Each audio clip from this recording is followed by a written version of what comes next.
Hello from the Heartland. My name is Jenna, and this is Smarter News. News when it matters and why it matters. Our Smarter series features unique people who help us think and live smarter.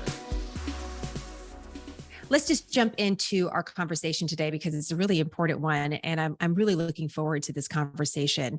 Here's where we are. We're recording this interview about 10 days after the shooting in Uvalde, Texas, and that followed an active shooter incident in Buffalo, New York. There's been others. There may be others by the time that you hear or watch this interview.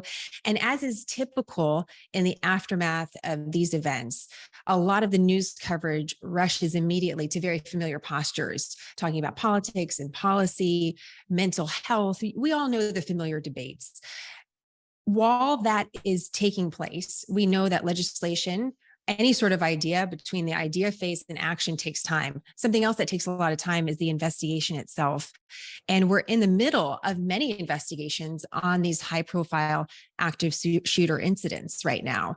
And I just want to remind us on that because we could learn something over the next several days or several weeks or several months that could completely change the way that we're even framing this story.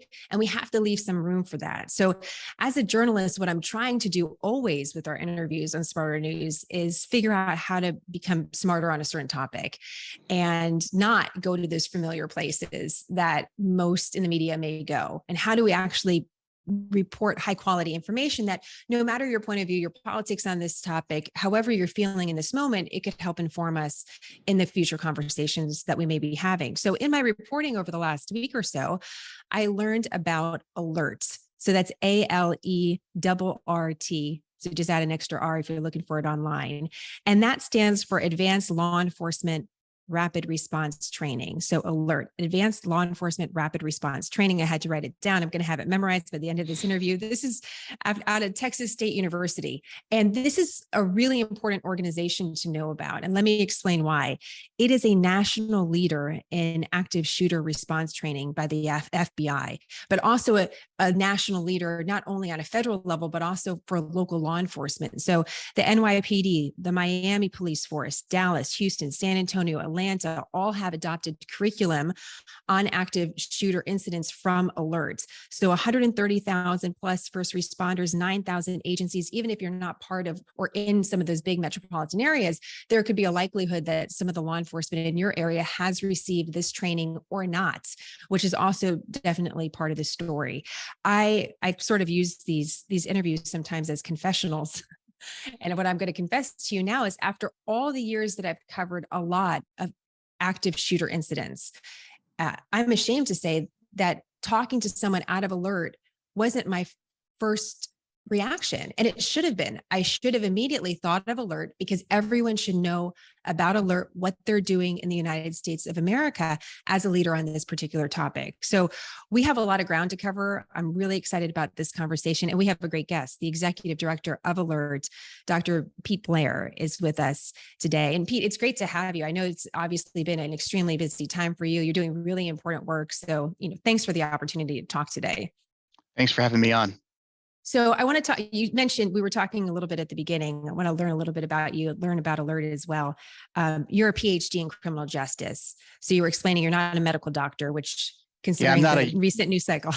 Yeah, I'm not a useful kind of doctor. That's debatable. That's debatable. Well, a PhD in criminal justice on this particular topic is probably pretty valuable. And you've done a lot of research on active shooting situations. I don't want to say not just the training, but you're trying to combine research, actual data with some of the training that is taking place across the country. So before I launch into that, I'm just curious your gut reaction to this question.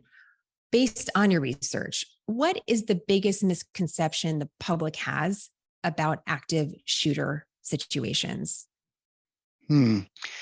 That's a deep question. I would say looking at the knee-jerk reaction from what we've seen in media coverage and that sort of thing is that generally when context emerges behind actions, the actions make more sense. And so oftentimes people are quick to judge, they should have done this, they should have done that. And we don't have the complete picture yet. So I would say the biggest misconception people have is that they know everything right off the bat and that we're going to know everything right off the bat. So that's the one that I see just because the media jumping on it.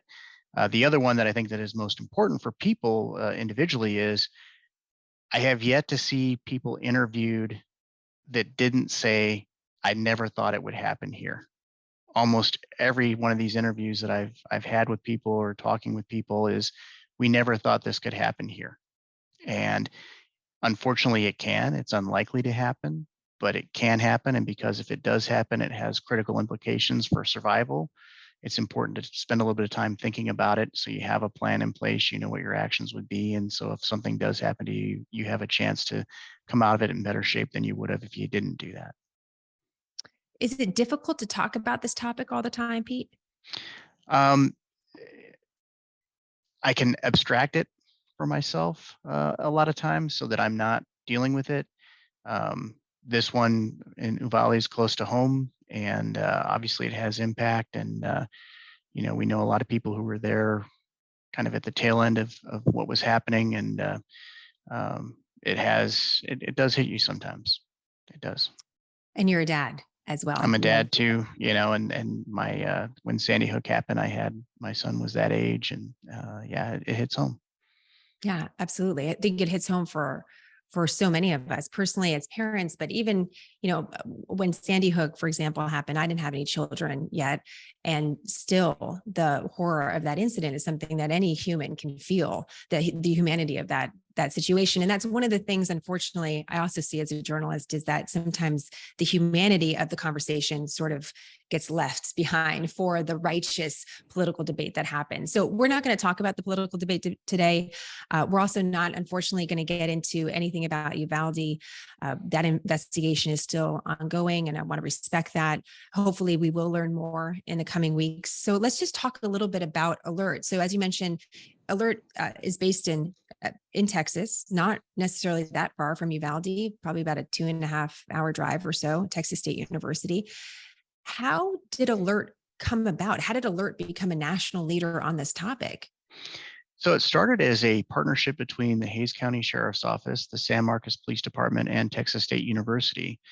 And what really happened is some of the police officers in those departments realized that they didn't have an active shooter training program in place when Columbine happened. They went and got some training, and then they realized that if there's a response that happens, it's not going to be just their departments, rather it's going to be everybody in the region who responds to that.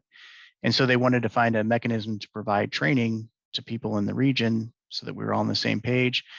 Initially, they got some money from the state to do training actually throughout the state, not just the region.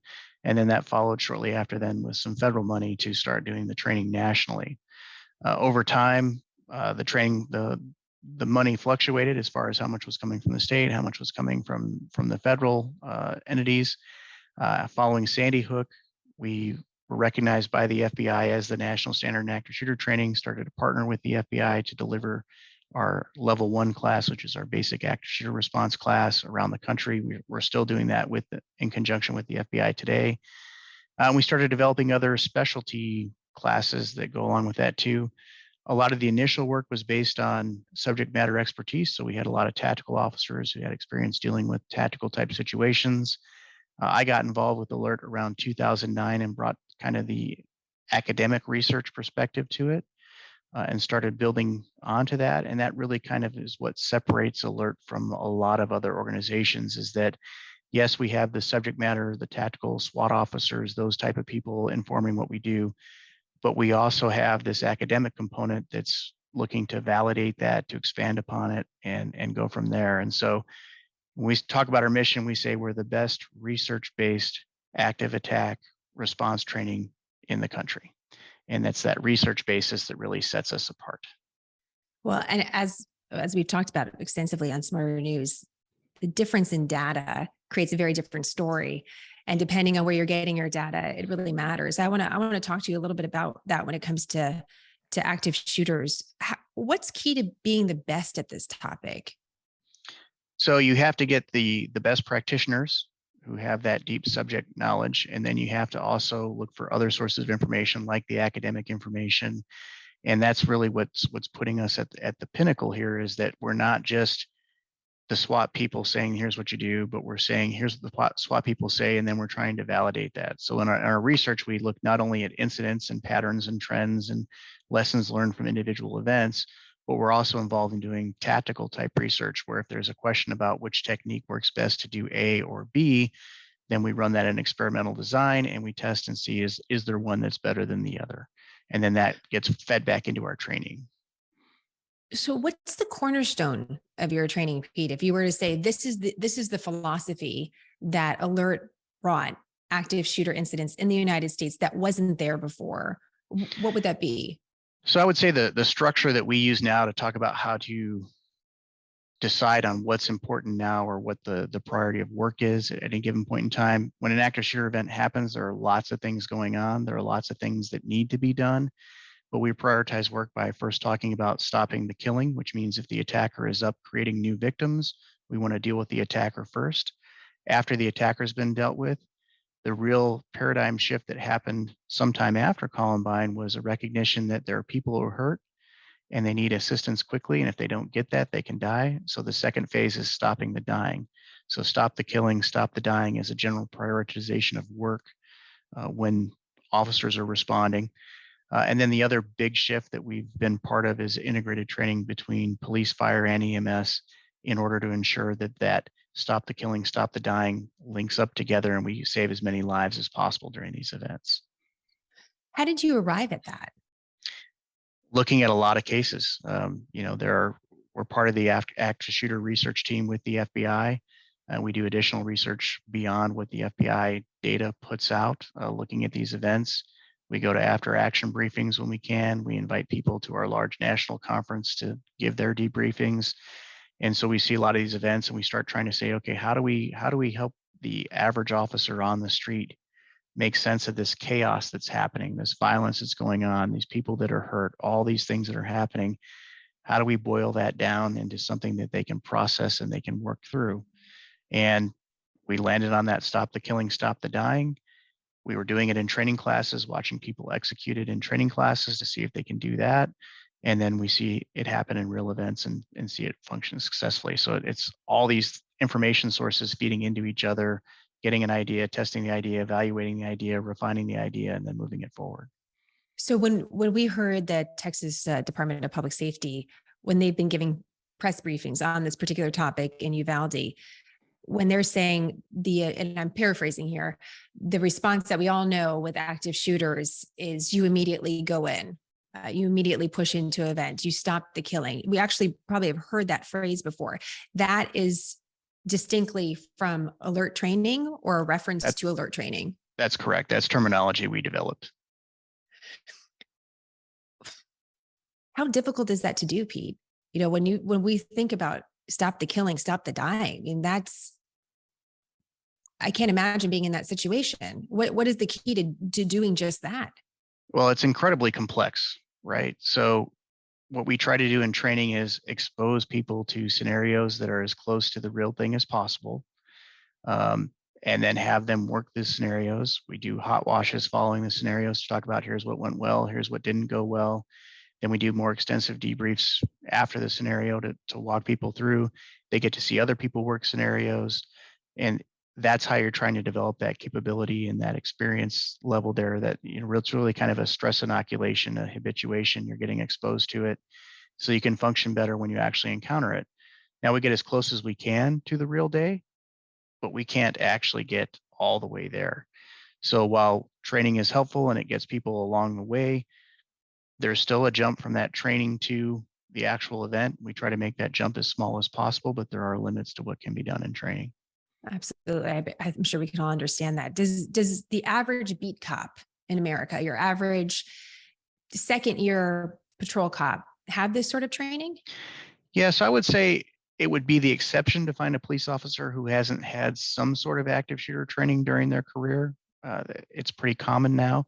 It may not be our particular training, but there are other groups out there doing training and that sort of thing. So I would say it would be the exception to find one who hadn't had any training. The level of training, the quality of training is going to vary dramatically. And unfortunately, we see in a lot of police agencies a kind of check the box mentality of, well, I need to give my people active shooter training. So I gave them a class, check, and we never revisit it. And so maybe it's been a decade since that person's had active shooter training and we haven't done any refresh. We haven't done any skills training in the meantime. And And now I'm expecting that person to perform well when it was a decade ago that they had that training. And obviously that's not going to work, right? How much training do you need to be good at it? Well, I'm a training person, we're a training organization, and what we would say is that there's no magic answer to that. More training is better. Obviously, higher quality training is better. And I think one of the things that we see in law enforcement, and it's been an eye opener for us at ALERRT when we started working with the fire and EMS personnel. Fire is a training environment, they're a training culture. And so almost every shift that fire comes on to work, they're doing some sort of training. And it may only be a half hour or something like that, but they're doing some sort of training to maintain their skills to stay current. In law enforcement, you generally get into work, you maybe have a shift briefing, or maybe you report directly to work in your car and you just start driving your patrol beat, and then you're out on the street working. And training is a separate special event that happens periodically. Some organizations are excellent at that and provide a lot of training and maintain the skill sets of their officers. Other agencies are, it's catch as catch can, and they do the bare minimum that's required by the state. But what I would say is we're pushing police toward becoming a more training type culture, where you're expected every shift you're doing some sort of training, and we're rotating through all these different topics that are important. And the list of things to train on is almost infinite, and it's balancing that against the demands of the community, the legal requirements for the state, and all those other things that are going on. And how much does it cost? I'm thinking about, obviously police department funding has been a matter of hot topic. We listed a lot of really big police departments like the NYPD that tends to have resources. I mean, they're a huge police force. So does it cost a police department in a mid-range city a certain amount of money to go through ALERRT training? ALERRT training is provided at no cost to the end user departments. All the training we provide is funded by federal and state grants. The agencies don't have to write grants to get the access to the training. They contact us, they make requests, and then we fill those requests as we have funding available to fill those requests. So it has no cost for the training itself for the department. However, the department, to get people free for training, has to have backfill on the streets and overtime and things like that to cover down. And that's becoming a really critical issue now that we're in the post George Floyd and defund police and that sort of thing. Most police agencies are down 20% or more in their staffing levels. And that makes it more and more difficult to get people away for training.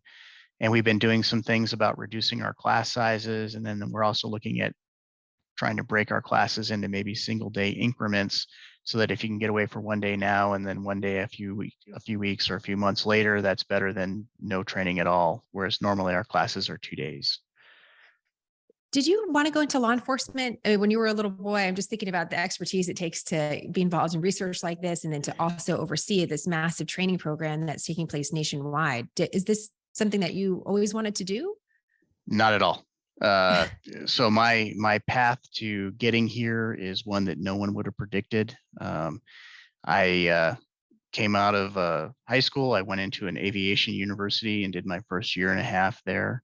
I did not like the setup at the university. Flying was fine, but the university itself wasn't great. So I transferred out of there. I went to Western Illinois University out in the cornfields of Illinois.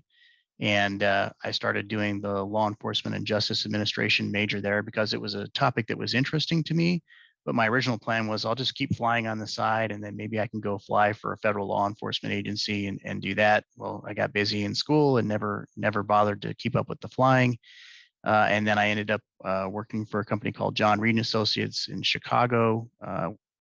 After I had graduated and started grad school, my master's, they came on campus, did a presentation, and then said, by the way, we're hiring. And I applied for that job. So I was a staff interviewer was my official title. It's really kind of an investigator kind of position where we're helping a lot of internal loss kind of stuff with companies, helping them unravel that. And it's interviewing and interrogating people.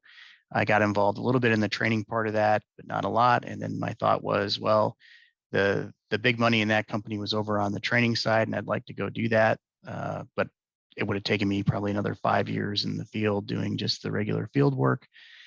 And I said, well, if I'm going to spend that time anyway, I'm always interested in academic work, and I'm always a data type person. And I was pulling data at John Reed on things. and said, well, why don't I go get an academic credential, and then I could come back there as the Ph.D. at the shop. I went to grad school, started doing that, got really involved in the research aspect of things and really enjoyed that. And then um, got my first job down in San Antonio as an assistant professor, and then moved up the road to Texas State. And my original research was all in interviewing, interrogation, confession, false confession kind of stuff. And then got connected with ALERRT when I was here and started doing research for them. And that's how I fell into it. I didn't have any knowledge of tactical policing. I'd never been a beat cop or anything like that. I just realized that these were a bunch of very passionate people and that this was a very big problem and I could contribute to that. Well, just coming from an academic experience, and thank you, by the way, for that overview, because that's really helpful. Most good stories don't end up in a very methodical way. It's always a windy route that gets you there, but the experience along the way, there's always a reason for it at a certain point. Just since you didn't have the tactical background, what has most surprised you about learning about the tactical side, and what law enforcement has to handle when they get a call about an active shooter? So it's a very difficult situation. I think one of the core elements of policing that maybe is different from some other tactical environments is that police are always reactive. So it's almost always that the person you're dealing with has initiated the violence. You don't get to initiate the violence toward them first. And so there's that reaction time disadvantage that oftentimes people don't understand with police officers. They're almost always behind the curve at the start and then have to catch up to what's going on. And that's incredibly difficult to do. It does put you at a real disadvantage. You know some military people in your life, and if they can be on the offensive, they always want to be on the offensive. And for law enforcement, it almost always starts on the defensive and then having to transition over when something bad is happening. And is that why that directly, if you're the single cop that shows up to an active shooter incident, and by the way, using that term incident, I don't, it's a crime, you're showing up to a crime in progress. It's an active murder. It's an act of murder. I mean, it's kind of the active shooter situations, the incident. We're all trying to, search for the words, but there's something about it that doesn't feel right. So yes, an active murder. So you're showing up to a murder in progress. Is the reason why going in alone? Is there a statistical reason for that? That if you confront, even a single person confronts an active shooter, that there's less likelihood that the event goes on? Yeah. So what we know in the active shooter situation is the longer the attacker has access to victims, the more victims will be hurt. And so the faster we can stop that, the better the outcome is going to be. Now, there are all kinds of variables, and from event to event, things will be different and that sort of thing. But what you generally have in these situations is somebody who has a firearm, who is killing people, and those people are doing whatever civilian actions they can do to protect themselves. But the law enforcement officer that's arriving on scene has a firearm, has body armor, has training, and also has every police officer in radio range driving to back them up as fast as they can. And so the faster that officer can get into that scene and insert themselves in that scene, the better the likely outcome is going to be. And that there are multiple things that are happening. One, the officer is distracting the attacker, because when the officer's on scene, the attacker is no longer going to focus on the people he's trying to victimize as much. He's got to worry what the police officer is doing, because the police officer is trying to stop them. So that distracts the attacker. As they push into the scene, they're taking away places in the scene that the attacker could go. So they're isolating the attacker away from other potential victims that are there. And then when they use force to stop the attacker, they're neutralizing the attacker. So all three of those things are going on, sometimes kind of simultaneously. Sometimes just one happens and that ends the event. Different things occur. So, but the faster we can arrange that law enforcement meeting between the law enforcement officer and the attacker, the better the outcome is likely to be. The other part of that equation, though, is what civilians are doing, waiting for the officer to get there. And absolutely, and what the civilians do is critically important to protecting them during this event. And what we find is that when civilians take effective actions to protect themselves, events tend to end up much better than when they didn't really take any action. And so initially when we had actions, we were telling kids to hide under desks and things like that people were doing. that doesn't do anything for an active shooter other than make you a stationary target to be murdered. So we teach avoid, deny, defend. So avoid the attacker if you can, get out, get away from there. If for some reason you can't, for example, there's gunfire in the hallway, and if you go in the hallway, you might be shot. Deny access to your location, close, lock the door, barricade it, get out of the sight line so they can't see you. And as a last resort, defend yourself. And it's interesting in talking to people about defending yourself, they'll oftentimes say, well, this is a person with a gun. How can I possibly defend myself? And the answer is you would never choose to be forced into that situation where you have to defend yourself.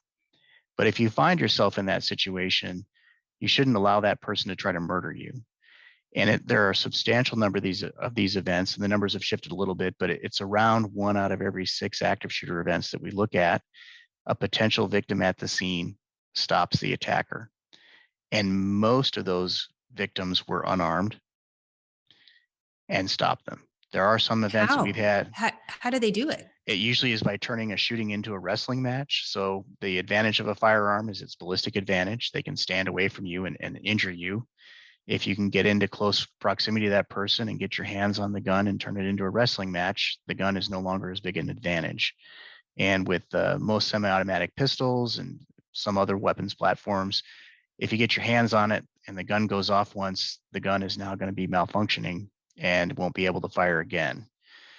So if you can get your hands on the gun, get the gun pointed away from you others, and then you fight like hell. And this is not a fair fight where we're trying to beat somebody up on the schoolyard. This is eye gouging, hair pulling, biting, stabbing people with scissors, pencils, piling on, whatever it takes to stop that person is the way that action should look like. And again, it's not a fair fight. And they have a firearm. You're fighting for your life. Don't let them murder you. And the other thing I think is important in that situation is remember that being shot doesn't equal that you're dead. And if you're still awake, you're still conscious, you can still function. Don't stop fighting. Don't stop fighting. I think it's important to mention here that ALERRT does civilian training as well as law enforcement training. Yeah, so we do a training to train the law enforcement or other first responders to go back to their home communities and provide that training to their home communities. We don't do direct training to civilians.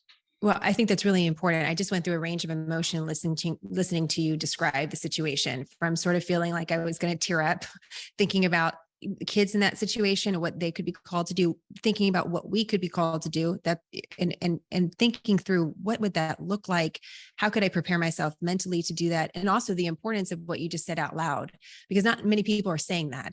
And as you mentioned with training, the more that we can talk about this, the more further questions we can have, the more answers we can get, and hopefully the better prepared we can be. I thought this was interesting in your research. About half of incidents end by the time that the officer arrives on the scene, which only further supports what you just said about not just focusing on law enforcement, albeit that's very important, but almost half of incidents end before an officer even arrives. Yeah, that's correct. And that's where our civilian response training came from, is looking at those events and trying to see what happens. And what usually happens is there's an initial burst of violence and people start taking actions to protect themselves. If they get away, or they barricade themselves away so that they can't get to them, then oftentimes the shooter will decide they can't find any more victims. They do a quick search for more victims. Maybe they shoot people who are already down, and then they kill themselves. That's the most common outcome But then the other thing we saw is in a lot of these events, the potential victims take action against the attacker. And you can think of Congresswoman Giffords when she was having a campaign event on a parking lot and the guy opened fire. When he stopped to reload, they tackled him. They stopped him from shooting anybody else.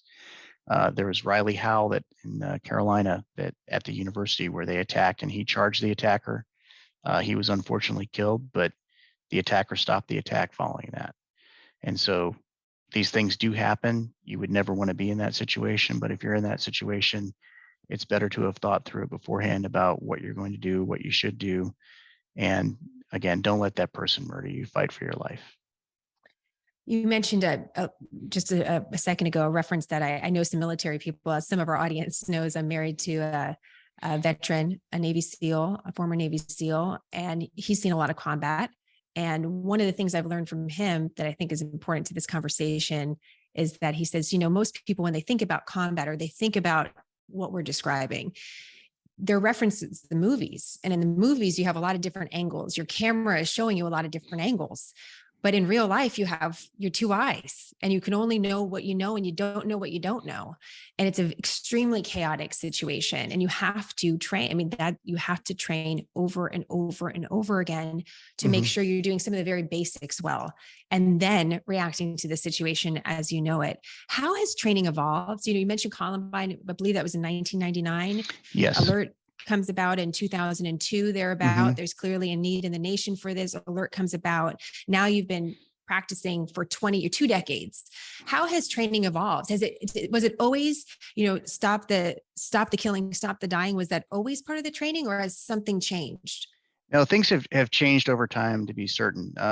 The first thing is, following Columbine, everybody said, why are these patrol officers waiting outside when kids are being murdered inside, right? And they were doing what they were trained to do, which is when there's active violence going inside of a structure, you stay outside of it, you contain it so it doesn't spill out anywhere else, you control access so nobody else goes into it, you try to communicate with the person if you can communicate to calm that down, and you call the SWAT team. And you wait for the SWAT team to get there to deal with what's happening in that structure. And the officers at the scene did exactly that. And there was a lot of soul searching in the law enforcement community following that about, how many kids died because we waited. And the first thing was to say, okay, if we're going to expect patrol officers to go in, which was kind of the consensus that was landed on, how do we train patrol officers to do that? And the people that you look to are the SWAT operators, because they're the experts in these tactical kind of situations. And SWAT says, well, we go in teams of 4 or 5. So the original active shooter training was get 4 or 5 officers in, push into the structure, and go stop the killing. However, what we saw across the country is, because police officers don't arrive in teams, they're usually patrolling out by themselves, and their location at any given point in time is pretty random. You don't know how long it's going to take you to get the second, third, fourth officer on the scene before you make entry. And it can take several minutes. And during that several minutes, a lot of people can be killed. So departments across the country started authorizing smaller and smaller teams to enter, 3 and then 2, to where now, and again, policing is difficult because there is no standardization in policing. There are 18,000 agencies-ish, and we say ish because we don't actually know how many law enforcement agencies there are in the United States.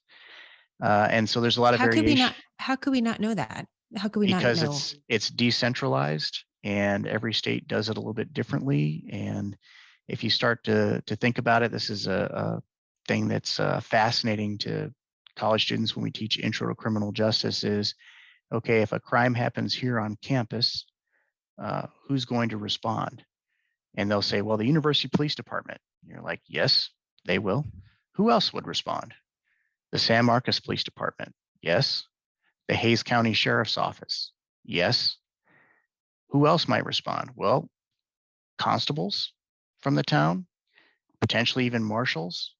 At active shooter events, game wardens show up everywhere.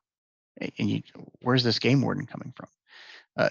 They just happened to be in the area, they heard the call, and they came to help, right? So there are all these different law enforcements, and then you get into all the federal, then you have DPS that could respond, and then you have all these federal agencies too that could be there and could respond as well. So there's just no standardization kind of across the board for that, and there's a lot of variation in these departments, and some of the departments are excellent and really switched on and really a strong training culture, and other departments are, we punch the clock, we go home, and we do the bare minimum and hope everything goes all right. So there's just a lot of variation in how departments are structured and how they operate, and so there's not a lot of standardization. But back on the training thing, so we'd say in general, I think most departments across the country now authorize solo officers or even expect solo officers to make entry when they arrive on scene and they're hearing active violence going on. So that is a speed issue because we know that speed costs lives in these situations, and so we're trying to get officers in to intervene as quickly as possible. So that was one big change, is going from requiring a 4-person team down to, if you're the first officer on scene and you're by yourself, go stop this. That's one big change. Another huge change that happened was the addition of the stop the dying idea. And the reason for that, again, is if we look at where the original training came from, we talked to SWAT people and we said, SWAT people, what do you do? And SWAT people will tell you, okay, well, there's always a +1 rule. So if we encountered one bad guy, they brought a +1. And so we got to go find the +1 in that structure. So we're never convinced there's not a +1 until we go through and search the whole thing. And then we can worry about something else. So the initial response from officers was to say, okay, we contacted the bad guy, and now we're going to go look for another bad guy because there could be another bad guy here. Well, there could be, and that's something you need to be aware of. You can't drop your security posture. But we've seen hundreds of these events now over 20 years, and it's roughly 97% of the events only have a single attacker. And in a lot of events where there's more than one attacker, the attackers stay together. So if you contacted one, you've contacted all the attackers. And so it's a possible, it could be, I'll guarantee there are 911 calls coming in that are reporting that there's another gunman somewhere else. That happens in all these events. So you can't just ignore it. That's a possible. But the thing that we know is that there are people who were hurt. And the reason we know that is not only did we hear active violence, but many times the officers have gone past injured people to get to the attacker, to stop the attacker. So that's a known. And we know that people are hurt. And if we know that people are hurt versus a possibility of another attacker, and we have limited resources, we prioritize putting our resources into what we know as opposed to what could be. And so we're prioritizing work that way. So that's where we added that stop the dying instead of stop the killing and just kind of go from there. It's now we know there are people hurt. You need to start providing medical care to those people as quickly as you can, because some of them, if you don't give care in the next few minutes, could die at the scene. And others are going to need a surgeon if they're going to survive, and you need to make that meeting happen as quickly as possible. So that was another major shift in how we respond to these events. What you're talking about with that, the reports of a second shooter comes up. I can't even express how often that would come up watching a situation develop live on television. When I'm anchoring the news, it would very, very common to get the report of a second shooter because of the chaos in the situation. And I don't think I've been in one where it was true, where it ended up being true. So that's such an interesting thing to learn about, because we are hearing a lot about gun laws, and we've seen different laws over the course of the 2 decades that ALERRT has been functioning. And I'm talking about both federal and state laws. Does it impact your training at all? Does the type of weapon used by an active shooter change the tactical approach of someone trying to confront that shooter? How much does that matter? Well, it matters, right? If they have a rifle and you have a pistol, you're at a ballistic disadvantage, right? They have an advantage over you. But we've been recommending for at least a decade that patrol departments or patrol officers be equipped with patrol rifles to respond to these events, so that they aren't at that tactical disadvantage. And so it does make the situation more complicated for you. The effective range of a pistol is much less than the effective range of a rifle, and the stopping power and all those other things that go into those calculations. However, if people are being murdered, you're armed. Even though you may not be armed the way you like to be, you're still armed. And we have plenty of these events where we've seen police officers with pistols stop people with rifles. And so it's not an insurmountable challenge. And in that situation where people are being murdered, you can still do something. Yeah, it's just because there's so much of a focus on guns. Something else I didn't really know a lot about until I met my husband, because I didn't grow up around guns in San Francisco, California. That wasn't something. The bad guys had guns, but none of my friends hunted. Now I live in Texas, and if you don't hunt, I mean, what are you doing, right?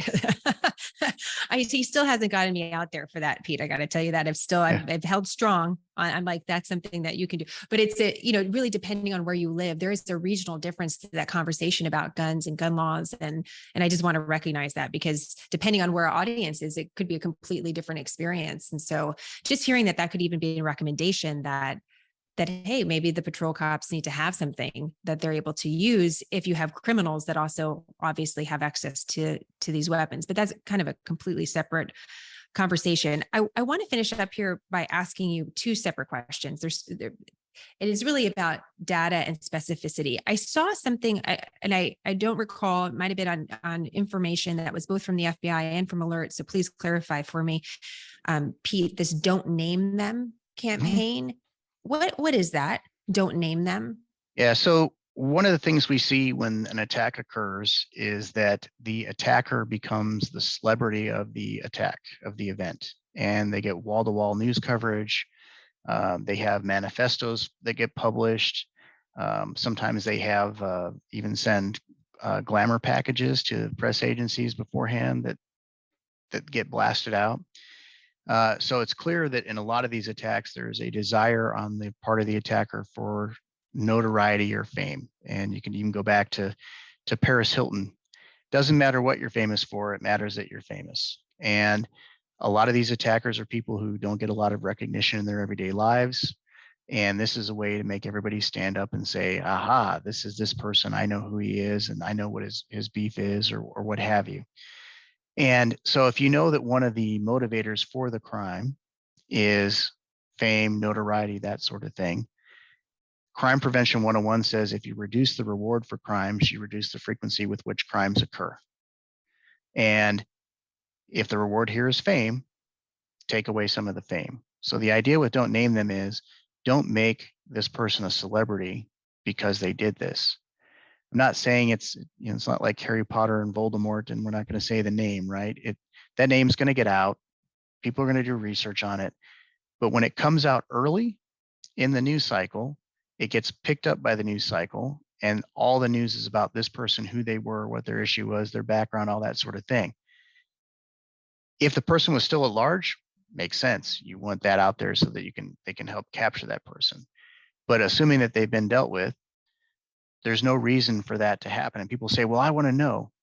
Okay, well, if you want to know, I understand, but I can tell you, I could tell you everything about this kid before we knew who he was. I can tell you he's kind of an outcast.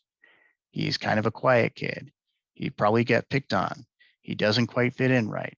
He's probably been talking to people about being angry and going into this sort of thing. And I can tell you the whole process that was laid out because we understand that process very well.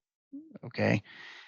So talking about the general process to the public makes sense, but to do it in a way that glorifies or glamorizes this person who did this, it doesn't make sense. And this crime prevention strategy of reducing the reward has been used for a long time. That's why your convenience stores have the drop safes in them now, so that it says no more than $50 or $100 or whatever it is in the register. And that's because convenience stores used to be a common target because they were a heavy cash business back in the 80s. People buying gas, booze, and cigarettes for the weekend. You could go rob a convenience store and get thousands and thousands of dollars. And it became one of the most dangerous jobs in America. And so they started looking at how do we reduce that. And part of that was to put a drop safe in. So yeah, you can rob it and you're going to get some money, but you're not going to get rich off of it. And that's kind of the same idea here is, yeah, we know the name's going to come out. We know they're going to get some recognition, but if they're not front and center, they're not going to get as much recognition. And the hope is that by reducing that reward, you stop other people from doing that. So that, the worst thing is if the person survives and then they're able to say, haha, I got what I wanted. But even worse than that is that there's some other kid sitting in a basement somewhere that sees that and says, yes, that is what I want to do. Hmm. And so we don't want to inspire the next person to go on from there. And there's some research on contagion that shows that does happen. And so that's the idea, is that we know the name's going to get out. We know that there is freedom of information, and that, we're not trying to suppress those things. What we are trying to do is kind of restructure how that's approached so that we talk about the community. We talk about things people can do to protect themselves, the warning signs that somebody's heading this way, the heroes where it's appropriate, and the victims and the victim's family where it's appropriate too. I'm sure many probably friends have asked you, Pete, why is this happening? Why are we seeing active shooters in this? Why is celebrity culture one of the reasons why you believe it's happening?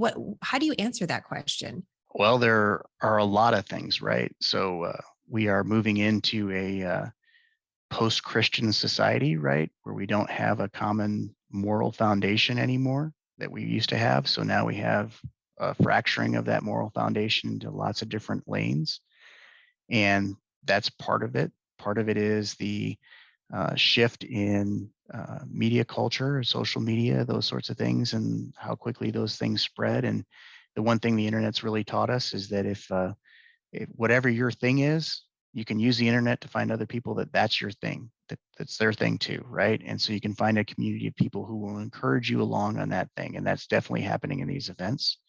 We see that occurring. Part of it is that there's a reward for it, right? That fame, that notoriety that you get, the recognition and the fame that's there.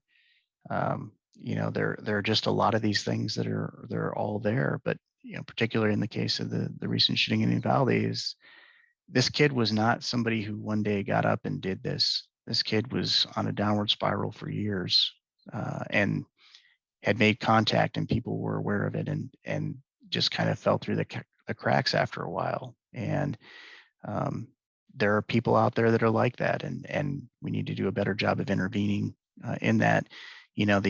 Some psychologists I've heard talk before will say, well, I want to get that kid when the kid draws the first violent picture, not after they've engaged in a shooting or bought the weapons or what have you. That's the point to intervene, is to say, okay, what's going on?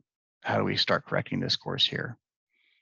So quick final two questions, and maybe they won't be that quick. I apologize, because these are big topics, but a lot of what is being reported to us, not only as journalists getting reports from, data, academia, but also as audience, is that we're kind of absorbing these statistics. One of the statistics that's come out recently was just actually within the last week from the FBI on active shooting incidents that took place in 2021, so last year. And what this report, the headline of this report, is that the incidents have increased. However, I'll caution our audience is that, yes, the trend line is higher according to this 5-year set of data that you're looking at. But there's also things tucked into the report that make you ask more questions about, what was the difference between those active shooting incidents, and can you compare them? What is being included? For example, likely in these statistics, gang violence isn't included, for example, or domestic violence is not necessarily included in something being labeled as a mass shooting even, or an active shooter incident. So because you're so steeped in research, I'm just curious, any sort of comment on that about data? I mean, how good is the data we have on active shooter incidents and these crimes to understand what are the right steps? So you always need to look at definitions when somebody says shootings have increased. Well, what's your definition of this type of shooting that you're saying? So you have to look at that first and say, okay, what is that definition? Then you have to look at where you're collecting your data from, what time frame are you going over, what kind of cases are in, what kind of cases are out. So you're correct on the FBI active shooter data. Gang-related incidents are not included. Domestic annihilations is what we refer to it, would not be included as well. So these are things that are happening primarily out in the place that could injure the people in the public, so that they're there. There's not a minimum requirement for the number of people shot or killed. It's just that the person had the intent, apparently, because we have some of these events where some civilian on the scene sees somebody at the very outset of beginning to shoot people, and that civilian takes action and stops it, and nobody's shot. That's happened in some incidents. So there's a lot of variation that goes on. So I always tell people with data is that be very skeptical of any summary report. And if it sounds interesting to you, go dig into it and find the details about exactly what they're talking about. Because, and this is, having talked to a lot of journalists and media people over the time, is that they're running from one thing to the next. And so their understanding of topics tends to be pretty shallow because they have to go to the next thing. And oftentimes I'll tell them something about some data and they seem to get it when I'm having that conversation. And then I see what they published and I'm like, they didn't get it. That's not what I was saying. So I would like to apologize for the superficiality of my craft sometimes, but what you're saying is true. And it's not, there could be the will to do it correctly. And you also don't know if it was in the report initially and edited out later, or what, how that all takes place. And it's one of the things I've actually learned, Pete. It's interesting in Smarter News, when I've been the sole person to look through the data. I have a very small team, and we're all doing the best but I have to get super close to it. That's also a big lesson from the pandemic, because you saw for the first time in almost real time that data is backwards looking. It changes, depends on who's collecting it. And it, for a while we thought all the data was perfect. We were living our lives in that sort of bliss. And now I'm realizing more and more in my mature age, Pete, that it's not, it's not, that there's more questions to be asked about it. So it's good to have your perspective on that. Well, people like to think that science is bias free, and unfortunately, none of us are bias free. And so the reason that science can tend more toward reducing violent bias is by having scientists who disagree and are arguing about this, and they're probably both wrong, but them both being wrong and arguing with each other can get us closer to the truth.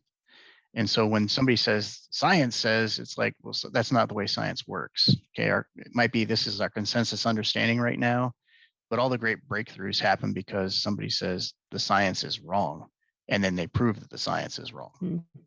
Well, that's good to hear from someone that has their PhD in criminal justice and has to get really close to the data. And even that sort of admission by someone that depends on data is actually really refreshing. So final question for you, Pete, given again, your experience, you're also a dad.